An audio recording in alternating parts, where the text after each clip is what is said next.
Hello friends, myself Nilesh Subhachan Jain, lecturer at DCS Institute of Pharmacy, Devpur, Dhule. In this lecture, we will cover the next chapter from the subject Drugstore and Business Management, that is Introduction to Accounting.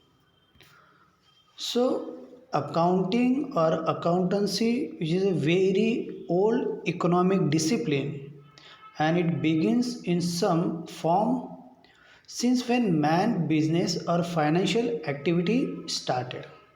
तर जो accounting word आहे किंवा अकाउंटन्सीचा जो word आहे which is a very old word or which is a very old economic discipline and that discipline is start from when the man start the business or financial activity. So that accounting which is concerned with provision of information to all those who are required to make correct and sound business decision. तर हे accounting जे हे कशाशी related आहे किंवा कशाची concern आहे.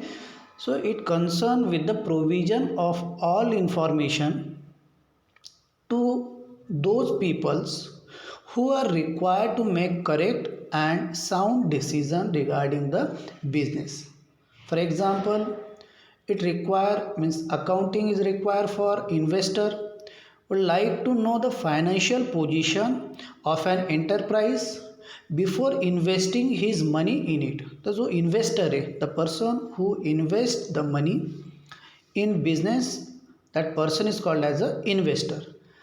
So apart from that, the accounting is required or it is concerned with the management of business organization would like to know which of product have not been successful. तर मॅनेजमेंटला सुद्धा अकाउंटिंगचा जो part आहे किंवा अकाउंटिंगचे हे सुद्धा मॅनेजमेंटशी related आहे, मॅनेजमेंटशी हे कनेक्ट आहे.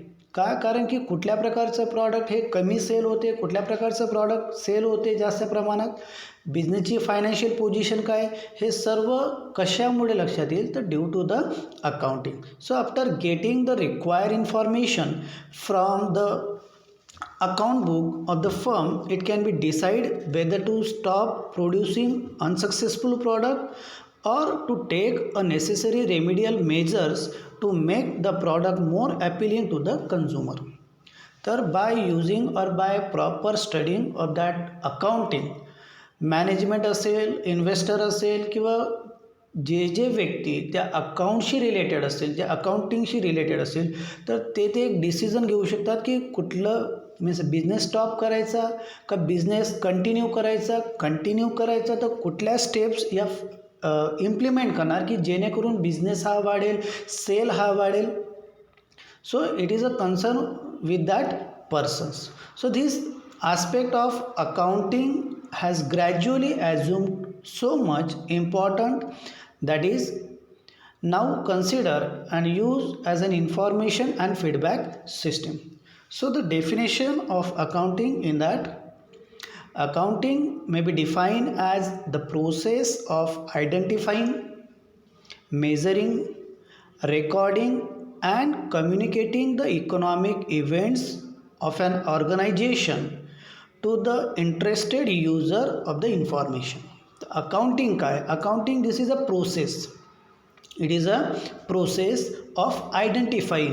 एक आयडेंटिफाय करायची की कुठल्या ट्रान्झॅक्शन हे बिझनेस रिलेटेड आहे, कुठले ट्रान्झॅक्शन हे झालेले आहेत, देन मेजर करायचं, then recording that transaction and that transaction that is recorded transaction communicate and communicating the economic event, communicate that transaction or communicate that economic events which is occur in that business organization with to the interested user of the information. तर ज्या व्यक्तींना ती information लागणार आहे त्या व्यक्तींसोबत त्या बिझनेसची जी इन्फॉर्मेशन असेल ती मीन्स डिस्कस करायची किंवा इकॉनॉमिक इव्हेंट जे झालेले आहेत की जो व्यक्ती इंटरेस्टेड असेल त्या बिझनेस ऑर्गनायझेशनमध्ये तर त्याच्यासोबत कम्युनिकेशन करायचं आहे. That process is nothing but a accounting.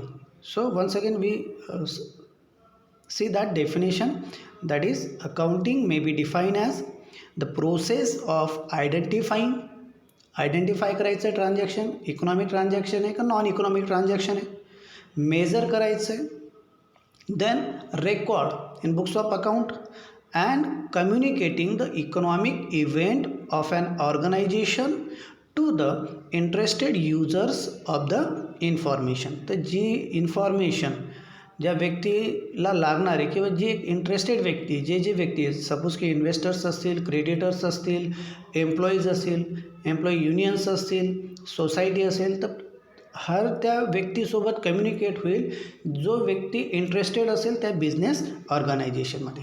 So that accounting play an very important role or significant role in economic affairs of society because it provide much needed information to the concerned management at all levels as well as to them who have direct financial invest in a particular enterprises such as present and will be investor also creditors. तर जी accounting आहे that accounting play an important role in economic affairs of this society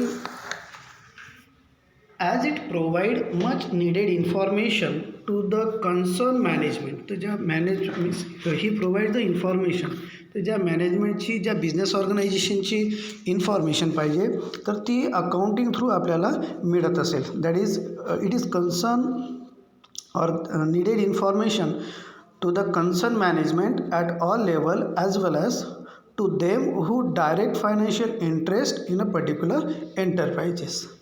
तर प्रत्येक लेवलच्या मॅनेजमेंटला, तो top level management असेल, तो middle level management असेल किंवा तो लोअर लेवल मॅनेजमेंट असेल, अशा प्रत्येक व्यक्तीला त्या अकाउंटिंगची इन्फॉर्मेशन ही भेटत असते किंवा तो इंटरेस्टेड असतो ती अकाउंटिंगची इन्फॉर्मेशन काढायला. का? कारण की प्रत्येक व्यक्तीला सपोज की माझा जर बिझनेस असेल तर माझ्या बिझनेसची इन्फॉर्मेशन दुसऱ्या व्यक्तीला का इम्पॉर्टंट आहे की जो दुसरा व्यक्ती आहे तो माझ्या बिझनेसची इन्फॉर्मेशन घेऊन माझ्या बिझनेसमध्ये इन्व्हेस्टमेंट करेल किंवा जो इन्व्हेस्टर असेल तो इन्व्हेस्टमेंट करेल, जो एम्प्लॉई असेल माझ्या बिझनेसमधला तर बाय चेकिंग दॅट अकाउंटिंग तो सांगेल की पगारवाढीसाठी म्हणा, इन्सेंटिव्ह म्हणा और बोनस म्हणा.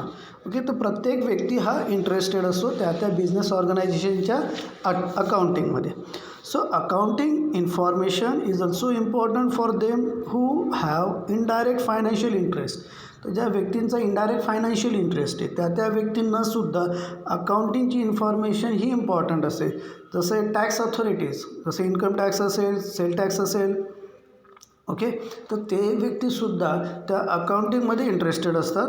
Apart from that labour union, तर जे लेबर युनियन असेल किंवा ट्रेड असोसिएशन असेल और स्टॉक एक्सचेंज असेल किंवा कस्टमर्स असतील, ते सर्वांना ती इन्फॉर्मेशन ही इम्पॉर्टंट असते. जरी त्यांचं इनडायरेक्ट फायनान्शियल इंटरेस्ट असेल किंवा जरी ते directly not connected with the business तरीसुद्धा ते व्यक्ती त्या अकाउंटिंगची इन्फॉर्मेशन हे घेत असतात. Then next point that is a objective of accounting. So in a objective let's see the one by one objective. In that first, to maintain proper records of business. आता by using that accounting or this is the objective of accounting की to maintain the proper records of business and that record or proper record is done by recording all the business transaction in ledger regularly with the view to preparing a necessary financial statement as and when required. तर proper record maintain हे केले जात असतात. तर कशात record maintain केले जातील तर लेजरमध्ये. And by using that ledger we will prepare a balance sheet or profit and loss account that is a financial statement. हे आपण तयार करू शकतो कधीही. त्या बिझनेसचं फायनान्शियल स्टेटमेंट हे त्या बिझनेसच्या लेजरवरनं काढलं जात असतं. आणि लेजरचं रेकॉर्डिंग किंवा recording of all proper records of business हे मेंटेन करणं इम्पॉर्टंट असेल. कशासाठी तर financial statement that is a profit and loss account and balance sheet हे तयार करण्यासाठी आपल्याला रेकॉर्ड जे असणार आहे बिझनेसचे हे मेंटेन करणं इम्पॉर्टंट असतं. Then next that is the calculation of profits.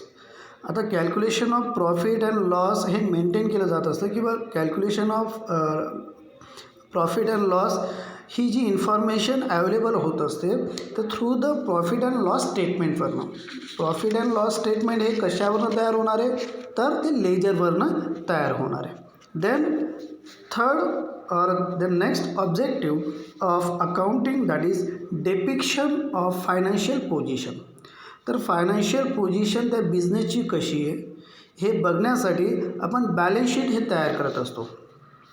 So a balance sheet depicts the financial position of an enterprise. तर त्या फायनान्शियल बॅलन्स शीटमध्ये काय असतं तर त्या बॅलन्स शीटमध्ये असतं लायबिलिटीज आणि ॲसेट्स. तर या दोन गोष्टी त्या बॅलन्स शीटमध्ये असतात आणि on the basis of that balance sheet we can conclude the financial position of that particular enterprise. The next advantage or next objectives of this accounting that is availability of information to various users. आता जे users आहेत दोन प्रकारचे users असतात, एक internal users असतात आणि एक एक्सटर्नल युजर्स असतात. तर provision or availability of information to various users. आता इंटरनल युजर्स कोण कोण राहणार आहे तर internal users like officers and staff of an enterprise need a useful and timely information for making a various business decisions.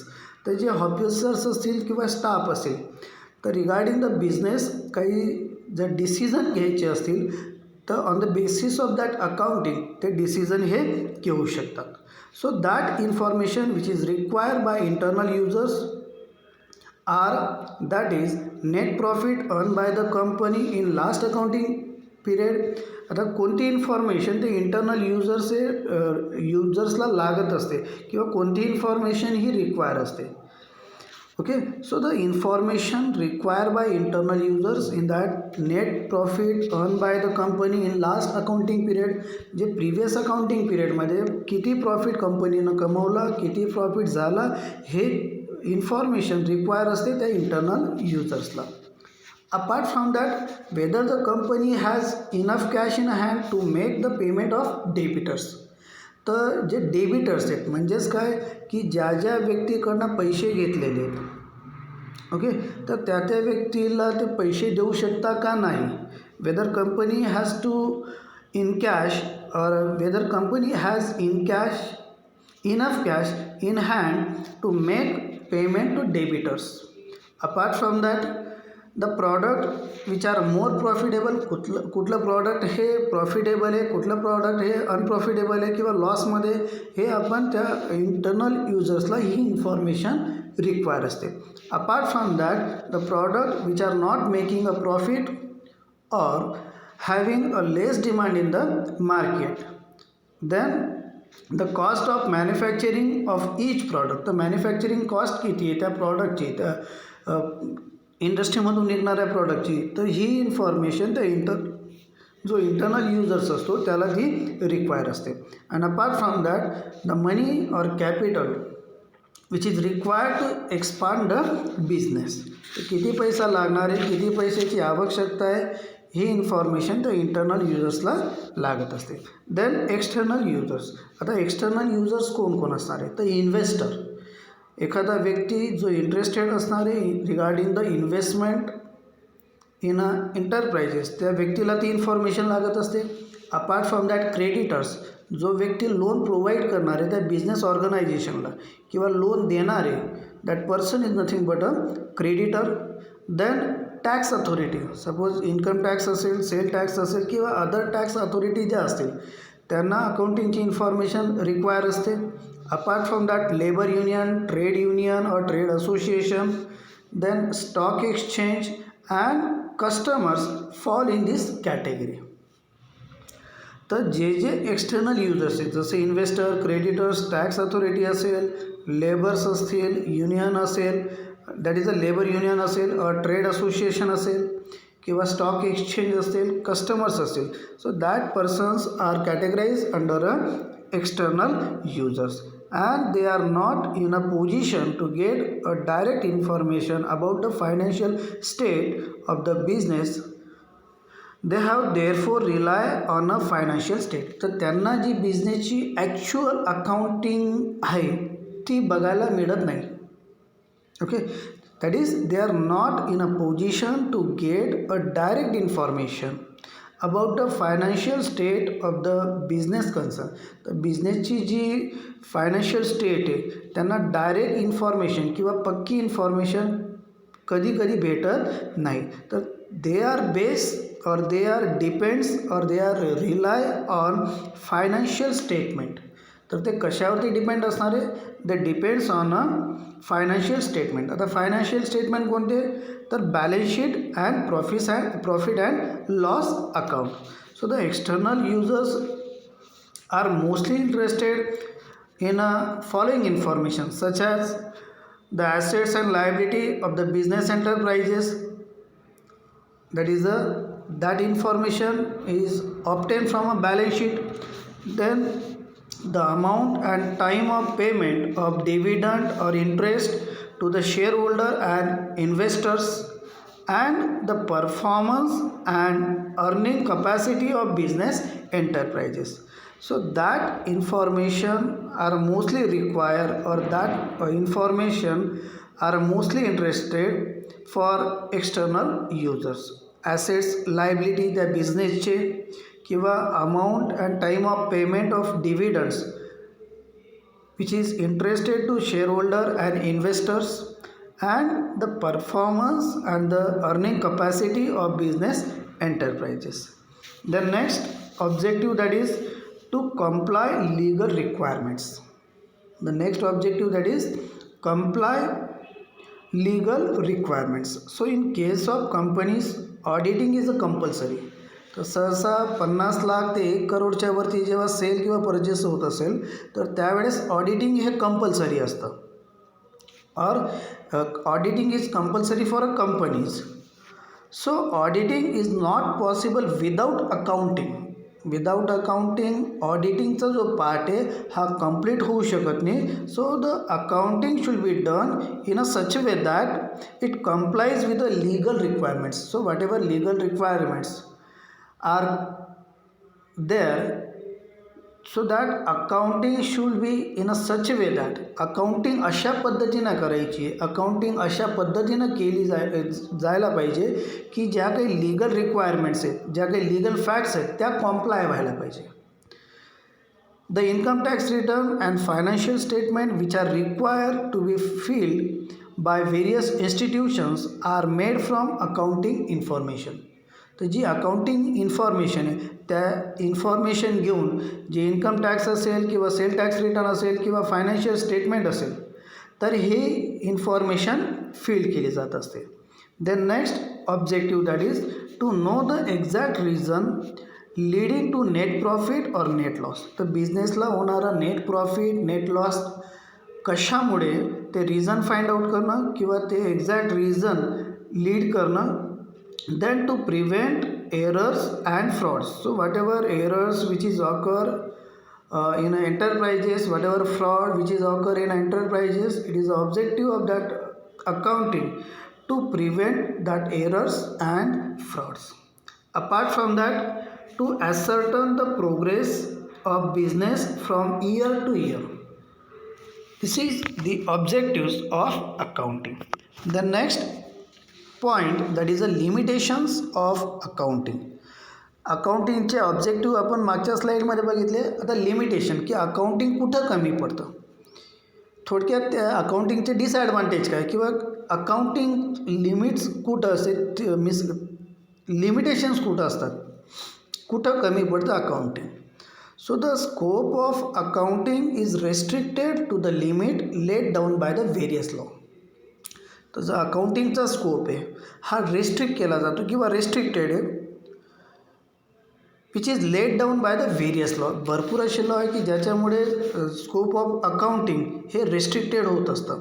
Then second, that is the transaction which cannot be expressed in terms of money are not recorded in a accounting. तर जे transaction is occur without मनी किंवा जे transaction आपण express करू शकत नाही in terms of मनी, तर ते ट्रान्झॅक्शन इथं रेकॉर्ड केले जाणार नाही. आता थोडक्यात असे कोणते ट्रान्झॅक्शन आहे, सपोज की फ्री ऑफ कॉस्ट आपण कोणाला काही गुड्स देऊन दिल्या, ओके, तर that transaction is not recorded or that transaction can not be expressed in terms of money and that's why they are not recorded in a accounting. Apart from that, in accounting, cost concept is follow, that is changing price are not taken into the account. Cost कॉन्सेप्टमध्ये काय होत असतं की जी change price आहे, suppose की जर मी आज एखादी वस्तू घेतली 100 रुपयाला, 10 दिवसानंतर 100 रुपयाची वस्तू जर 1000 रुपयाला त्याचं व्हॅल्युएशन झालं, okay, so that changing price are not taken into the account. That is, in accounting, cost concept is followed. The changing price are not taken into the account. Then next, that is the convention of materiality is followed in a accounting. The convention of materiality मध्ये काय होत असतं की all material or items must be disclosed in a statement. The immaterial information is not recorded in a financial accounting. That is a convention of materiality. That is, all material item must be disclosed in a financial statement. तर प्रत्येक material हा disclose करायचा आहे financial स्टेटमेंटमध्ये. जे immaterial information आहे is not recorded, की जे मटेरियलमध्ये कॅटेगराईज होत नाही, तर they are not recorded in a financial accounting. And the next limitation, that is the accounting policies are framed by accountants.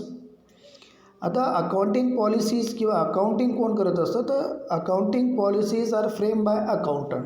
Okay, so according to their own individual judgement.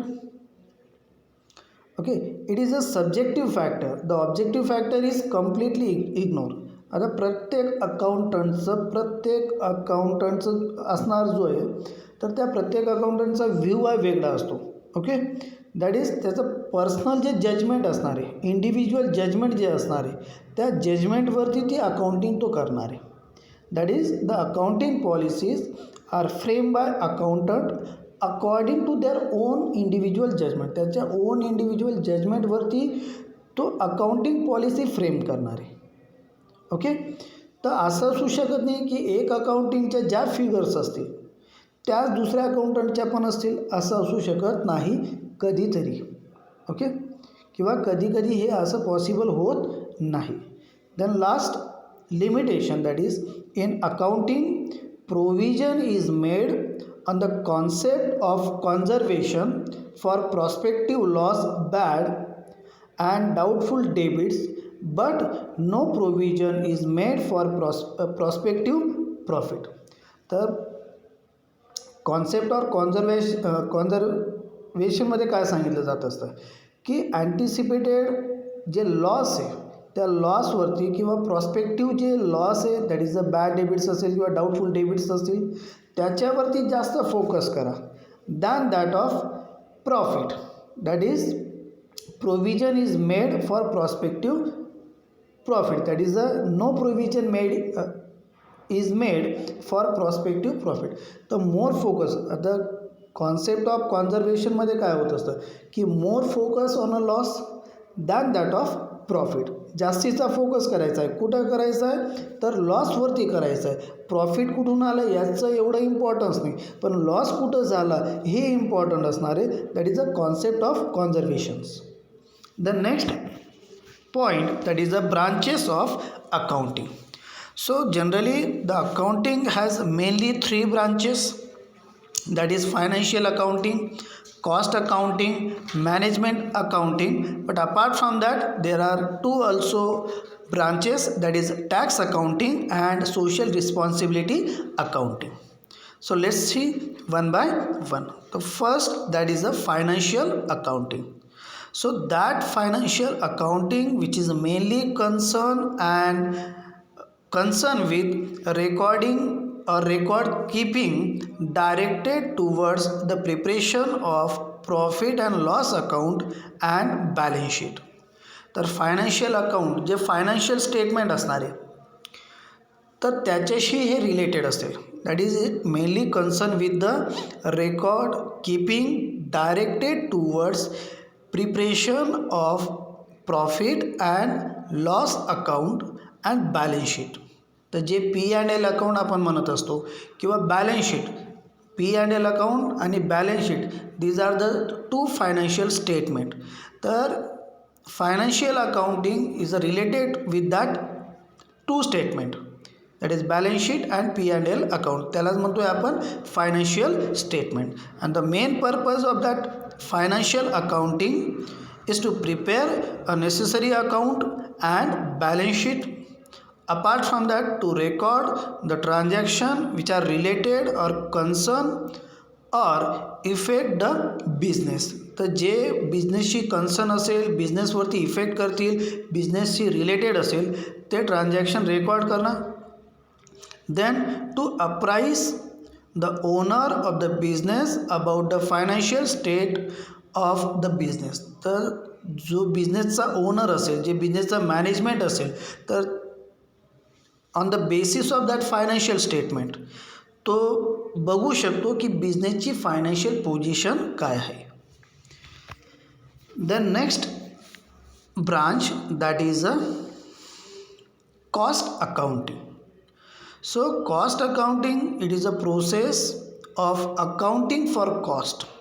He process काय की accounting for cost and it is a systemic procedure for determining the unit cost of output, produce or service rendered.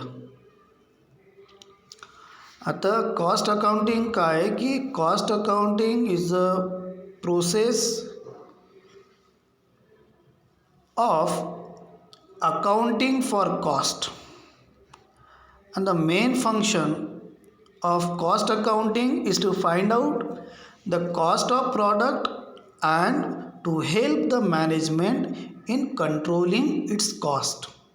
तर unit cost जी असणार आहे of any product तर ती control करा किंवा ती फाइंड आउट करा. This is a function of cost accounting. Then next that is a management accounting and which is the primarily concerned with the supply of information which is useful to the management in making decision for smooth and efficient running of its business. तर जी management accounting असेल ही concern असेल, ही related असेल with the management regarding the decision for smooth and efficient running of business. की business कसा smoothly चालेल, business कसा इफिशियंटली रन होईल, यासाठी मॅनेजमेंट अकाउंटिंग हा पार्ट असणार आहे related to the managements. So another important function of management accounting is to enable the business to earn maximum profit by effective management of the finance. The whatever profit or जे sources असणारे of profit or to earn the maximum profit by effective management of a finance. जे काही finance असेल, जे काही capital असेल त्याचं effective management करून जास्तीत जास्त प्रॉफिट हा कसा करता येईल त्या बिझनेसमध्ये किंवा कसा काढता येईल त्या बिझनेसमधून, यासाठी मॅनेजमेंट अकाउंटिंग हा पार्ट तिथं असणार आहे. Then next branch of accounting that is a tax accounting. So the branch of accounting and which is used for tax purpose is known as a tax accounting. हे branch जी असणार आहे which is related to the tax or which is related to the tax purpose, and for that purpose we do that tax accounting such as income tax, sale tax, which is computed on the basis of this accounting. And last branch of accounting that is the social responsibility accounting. So it is the process of identifying, measuring and communicating the contribution of a business to the society. तर business जो काही केला आहे त्या एंटरप्राइजेसने, okay, that is सोसायटीसाठी त्या business ऑर्गनायझेशनने काय काय केलं ते आयडेंटिफाय करा, मेजर करा आणि कम्युनिकेट करा regarding the contribution of a business to the society. सोसायटीसाठी केलेली कामं म्हणजेच काय की social responsibility accounting. So it consist of providing employment to under privilege, providing financial and manpower support for public program, product safety, product durability, customer satisfaction. This type of function which is performed by that business organization to his society. This is the branches of accounting. The next point, that is common terms which is used in accounting. So let's see one by one. So first, that is the account, which is the formal record of all transactions which are related to the change in a particular item. तर account कोणाला म्हणणार की account which is a formal record of all transaction. जे काही transaction होतील, okay, तर त्याला म्हणतो आहे आपण अकाउंट, किंवा जे काही transaction which is related to change in a particular item, that term is nothing but a account. Okay, आता ट्रान्झॅक्शन म्हणजे काय? So that transaction which is dealing between businessman which involve money or goods or service is known as a transaction. ट्रान्झॅक्शनला मराठीत म्हणतो आपण व्यवहार. Okay, आता व्यवहारमध्ये काय होत असतं की businessman which is involve in a money or goods, that is अ वस्तू, और service which is known as a transaction. Then second, that is the accounting. So accounting is a process of identifying, measuring, recording and communicating the economic events. Economic event म्हणजे काय की जे काही buying selling activity होईल, जी काही event होईल त्या बिझनेसमध्ये, when the event which is occur in terms of money, जेव्हा व्यवहार होणारे पैशांमध्ये, तर त्याला म्हणतोय आपण economic event. Okay, so the accounting काय असतं की accounting is a process of identifying, measuring, recording and communicating the economic event of an organisation to the interest users of the information. की ज्या व्यक्तीला ती इन्फॉर्मेशन पाहिजे ती इन्फॉर्मेशन अकाउंटिंग थ्रू ही मिळत असते. Then assets. So assets is nothing but the economic resources of an enterprise that can be usefully expressed in a monetary terms. आता अशी जी वस्तू की जी इन टर्म्स ऑफ मनी खरेदी केली जाऊ शकते किंवा विकली जाऊ शकते. Okay, so the assets is a economic resource of an enterprise. ती बिझनेसची जी प्रॉपर्टी असणार आहे. आता सपोज की बिझनेसची गाडी आहे, ओके, बिझनेसची बिल्डिंग आहे, बिझनेसची मशनरी आहे, याला काय म्हणतो आपण ॲसेट्स. की जे बिझनेसचं आहे, जी बिझनेसची प्रॉपर्टी आहे, okay, that is nothing but a assets. That is the economic resource of an enterprise that can be usefully expressed in monetary value. That is a money terms. और मनीमध्ये आपण ते एक्सप्रेस करू शकतो. सपोज की 2 acre जमीन आहे बिझनेसची, त्याची जर कॉस्ट असेल 5 लाख, तर त्याला आपण एक्सप्रेस करतोय कशामध्ये, तर पैशामध्ये. Then bad debits. So the bad debits is nothing but the debits which is irrecoverable called as a bad debits. तर जी उधारी, डेबिट म्हणजे काय थोडक्यात की जी उधारी आपण वाटलेली, जी उधार जे आपण दिलेलं आहे ते रिकवर झालेलं नाही.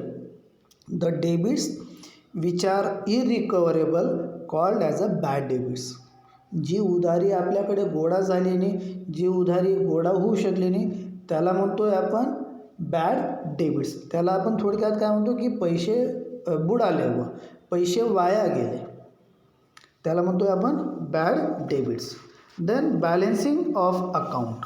आता balancing of accounting or account that is nothing but ascertain the balance of an account after totaling all the debits and credits for a given period is called as a balancing of a account. तर debit side आणि credit side जी असणार आहे त्या अकाउंटची, त्याला balance करणं is nothing but a balancing of a account. Then next that is the books of original entry. आता books of original entry is nothing but those books in which the transaction is recorded for first time from the source of document. तर ज्या बुक्समध्ये transaction हे record केलं गेलं आहे first time from the source of document, legal proof घेऊन, तर त्या थिंग्सला म्हणतोय आपण books of original entry. Then compound entries. So compound entries is nothing but when two or more than two business transactions which are concerned with the same account and of the same date, then it is considered as a compound entries and it is recorded in the books of account as one entry. आता compound entry कोणाला म्हणणार की जेव्हा दोन किंवा दोनापेक्षा जास्त business transaction which is related with, which is concern with same account. Suppose की cash अकाउंटमधून 1,000 रुपये XYZ व्यक्तीला दिले. ओके, सपोज की कॅश अकाउंटमध्ये ABC नावाच्या व्यक्तीनं पैसे दिले किंवा पैसे टाकले. ओके, हे दोघं ट्रान्झॅक्शन झाले सेम डेला, त्याला म्हणतोय आपण कंपाऊंड एंट्रीज. किंवा XYZ व्यक्तीला आपण 1,000 रुपये दिले आणि सेम डेटला XYZ व्यक्तीनं 1,000 रुपये वापस केले. ओके, एकच अकाउंटसोबत दोन वेगळ्या एंट्रीज आहेत, that is two or more than two business transaction which are concern with a same account and of the same date, then it is considered as compound entry and it is recorded in books of account as one entry. Then next that is the creditors. Other creditors are person who have to paid by an enterprise an amount for providing the enterprise goods and services on a credit. तर creditor कोणाला म्हणणार की ज्या व्यक्तीनं बिझनेसला amount provide केली आहे, ज्या व्यक्तीनं बिझनेसला गुड्स किंवा सर्व्हिसेस प्रोव्हाइड केल्या आहेत ऑन अ क्रेडिट बेसिस, उधारीवरती, तर त्या व्यक्तीला म्हणतोय आपण creditors.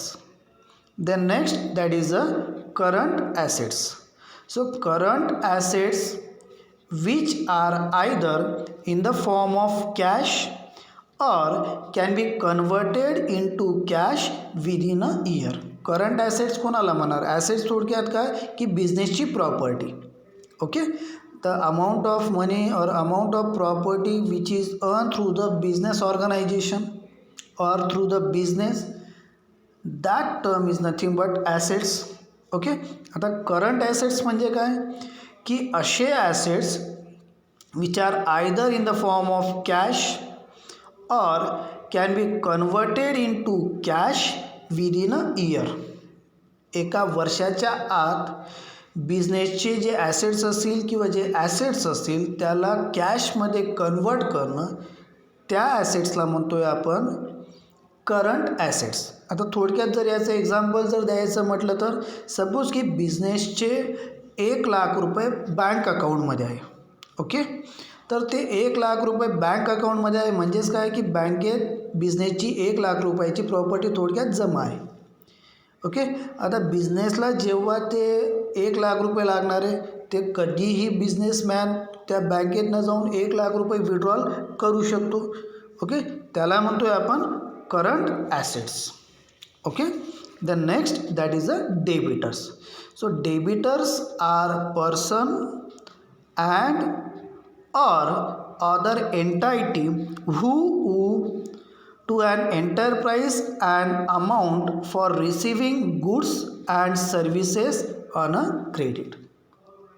That person is nothing but debitors. की ज्या व्यक्तीनं एंटरप्राइजेसमध्ये काही वस्तू घेतल्या, काही सर्विस घेतली उधारीवरती, त्या व्यक्तीला म्हणतोय आपण डेबिटर्स.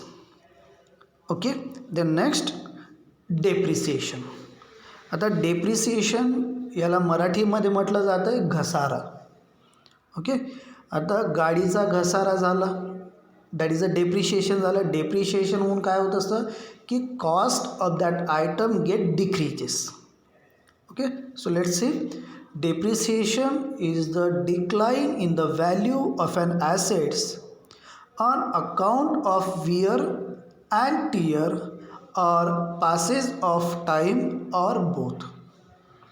तर जेव्हा जेव्हा टाईम पिरियड हा जात असतो, एखाद्या ॲसेट्सची जी व्हॅल्यू आहे ती कमी कमी होत असते. सपोज की 10 लाखाची गाडी जर आज आणली तर 10 लाखाच्या गाडीची कॉस्ट आजच्या 1 वर्षानंतर 8 लाख असेल किंवा 9 लाख असेल. म्हणजेच काय झालं, त्या गाडीचा घसारा झाला, डेप्रिसिएशन झालं, म्हणून त्याची व्हॅल्यू काय झाली तर ती कमी झाली. That is nothing but a depreciation. Then next that is a goods. So goods things purchase for purpose of resale at a net or at a profit in a same form or after manufacturing them are known as a goods. आता goods कोणाला म्हणा,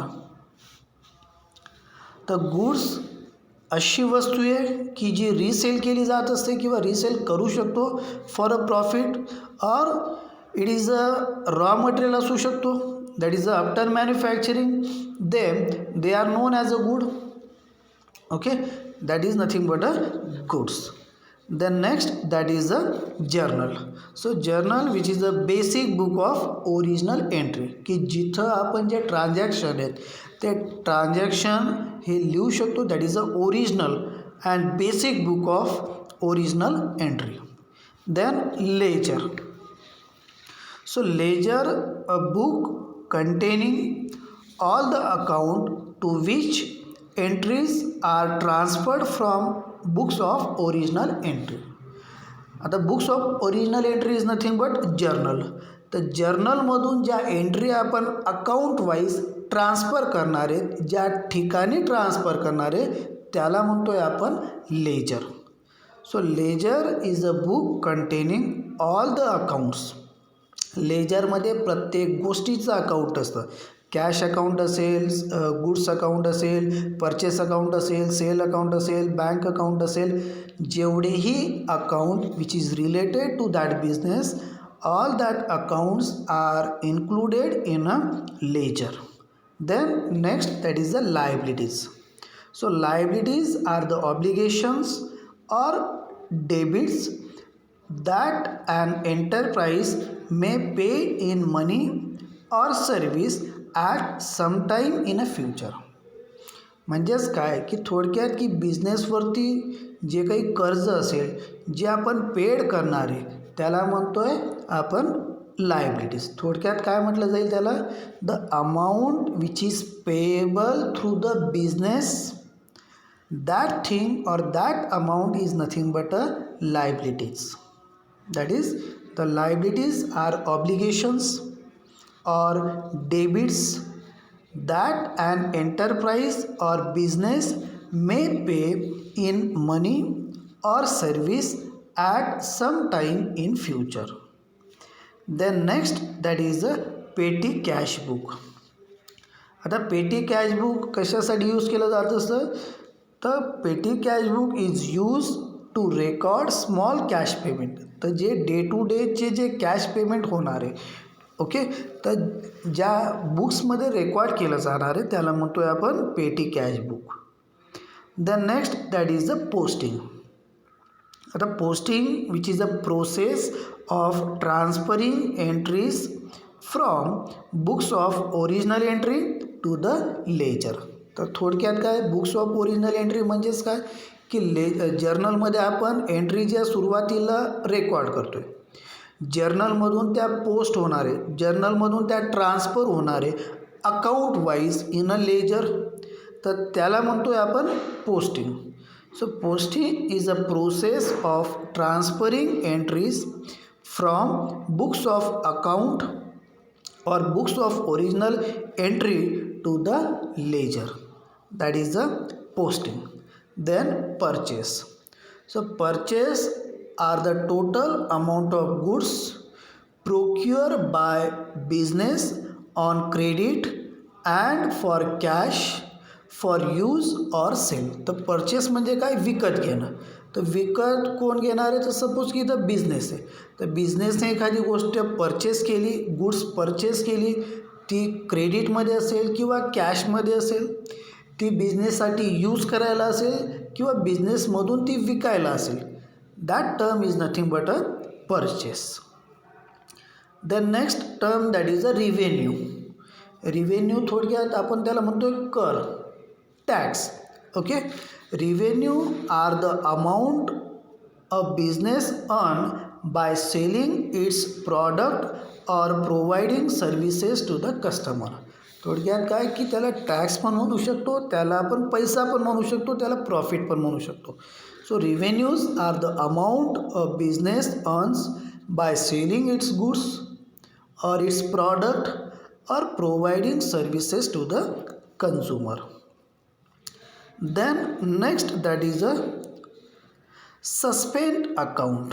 So suspense account are account or an account in which the difference in the trial balance is put till such time that error are located and rectified. तर ज्या काही suspend account कोणाला म्हणणार की जो डिफरन्स होणार आहे in a trial balance. Okay, trial balance कधी केलं जाणार आहे, after ledger and before preparing a financial statement. आपण ट्रायल बॅलन्स तयार करत असतो. तर ट्रायल बॅलन्स कशासाठी तयार करत असतो की ज्या लेजर्समध्ये आपण एंट्रीज केलेल्या आहेत त्या एंट्रीज बरोबर आहे का नाही हे चेक करण्यासाठी आपण ट्रायल बॅलन्स हे चेक करत असतो. ओके, तर सस्पेन्स अकाउंट काय असणार आहे, an account in which the difference in the trial balance is put till such a time that error are located rectified.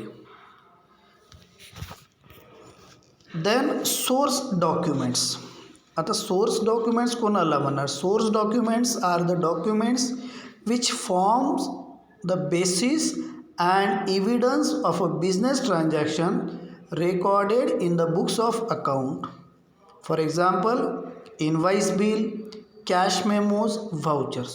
तर सोर्स डॉक्युमेंट थोडक्यात काय की ज्या काही गोष्टी आपण परचेस केल्या, ज्या काही गोष्टी आपण सेल केल्या, तर त्या प्रत्येक गोष्टीचं, त्या प्रत्येक ट्रान्झॅक्शनचं एक लीगल डॉक्युमेंट, एक डॉक्युमेंट जे असणार आहे त्याला म्हणतोय आपण थोडक्यात source document.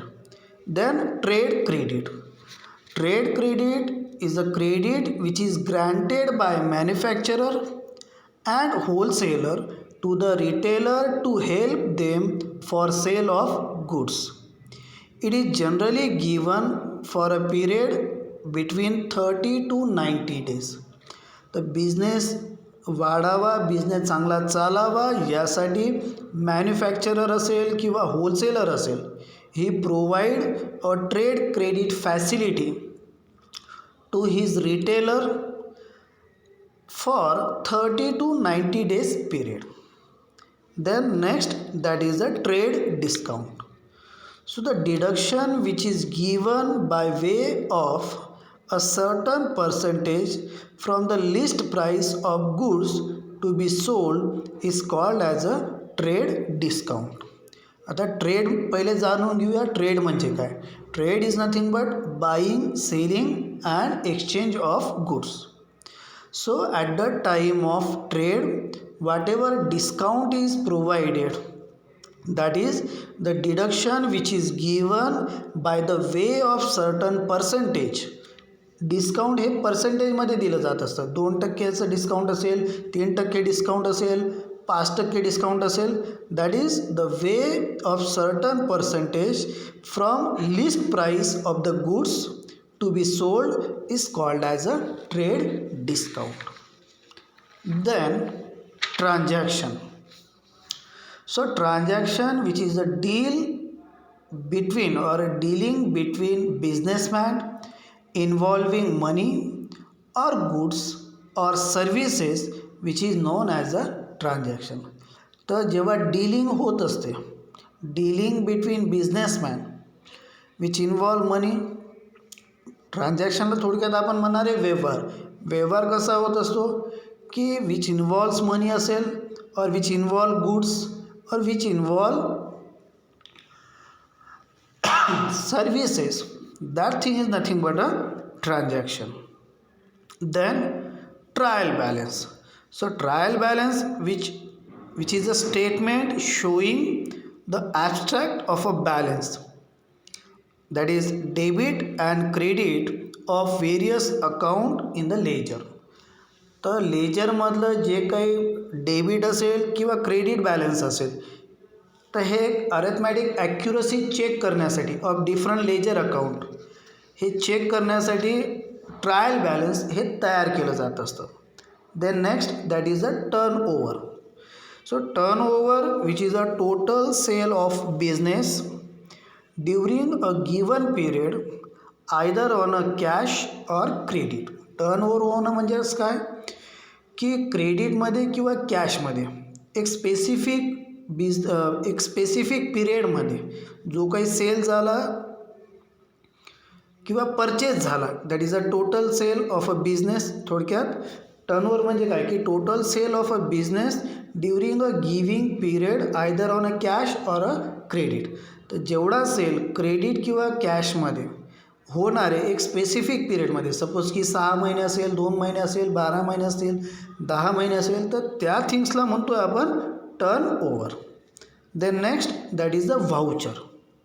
So voucher is nothing but any return document in support of a business transaction is called as a voucher. Then next that is the working capital. So the working capital is the capital which is invested, recovered and reinvested in a business. तर बिझनेसमध्ये capital invest करा, recover करा, म्हणजेच काय थोडक्यात withdrawal करा. Withdrawal केल्यानंतर अजून त्याला वापस इन्व्हेस्ट करा त्याच बिझनेसमध्ये, त्याला म्हणतो आपण working capital. Then next that is a capital. So capital is nothing but the amount or investment by the owner for use in the firm and it is equal to the assets minus total liabilities. तर त्या ओनरने, त्या बिझनेसमॅननं त्या बिझनेसमध्ये लावलेला पैसा, लावलेली investment, त्याला म्हणतो आहे आपण capital. Then next that is the cash discount. So cash discount is nothing but a deduction which is given to a person on payment of debit before the due date is called as a cash discount and it is usually certain percentage of a payment. तर within a period जर एखाद्या व्यक्तीनं किंवा cash परचेसवरती जे काही discount दिलं जाणार आहे किंवा विदिन अ पिरियड त्या व्यक्तीनं जर पैसे जर लावले, तर पैसे म्हणजेच काय की थोडक्यात जे काही त्याच्यावरती लायबिलिटी होती त्यानं पेड केली, तर त्या थिंग्सला म्हणतो आहे आपण cash discount. Then next that is the chronological order. आता क्रोनॉलॉजिकल ऑर्डर म्हणजेच काय, the transaction which are posted in the ledger according to the order of date is known as a chronological order. So according to the date, whatever transaction which is occur and that transactions are recorded in a ledger, that thing is nothing but a chronological order. Then commission. So commission is the remuneration for a service rendered by a person to another person, and it is generally given on a percentage basis.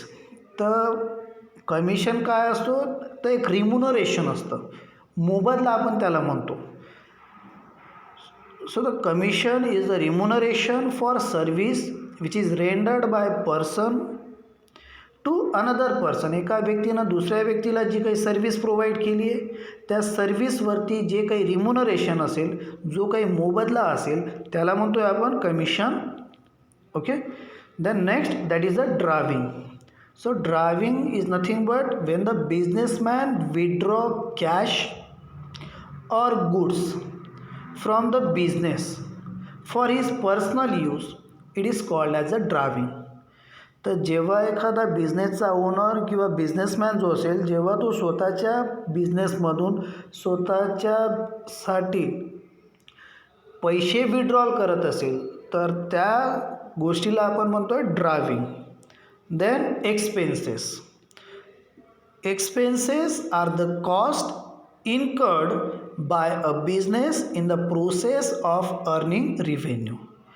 तर बिझनेसमध्ये जेव्हा आपण पैसे means कमवण्यासाठी जो काही खर्च होत असतो, बिझनेसमधून जेव्हा पैसे कमवत असताना जो काही खर्च होत असतो, जसं लाईट बिल असेल, टेलिफोन बिल असेल, मोबाईल बिल असेल, पेट्रोलचे एक्सपेन्सेस असतील किंवा अजून काही चार्जेस असतील, ते याला काय म्हणतो आपण expenses. Then next that is the fixed assets. So fixed assets are held on a long term basis. तर जसं फिक्स ॲसेट्स बिझनेसचं, सपोज की बिझनेसचं फिक्स ॲसेट्स काय काय असणार आहे, तर थोडक्यात बिझनेसची बिल्डिंग असेल, बिझनेसची लँड असेल, मशिनरी असेल, की जे एक लॉंग पिरियड ऑफ टाईमसाठी आपण होल्ड करणारे किंवा हेल्ड करणारे for a long period of time, that is nothing but a fix assets. Then next that is a fix capital. So fix capital which is invested in a permanent assets such as land, building, plant, machinery, furniture, fixtures etcetera. तर जेव्हा एखादा बिझनेसचा owner जेव्हा investment करत असतो in a fix assets, जसं building असेल, land असेल किंवा प्लांट असेल, मशनरी असेल, तर त्यावेळेस त्या कॅपिटलला म्हटलं जात असतं फिक्स कॅपिटल, की जे एक लॉंगर पिरियड ऑफ टाईमसाठी बिझनेसमध्ये इन्व्हेस्ट असणार आहे. This is all about introduction to accounting. Thank you.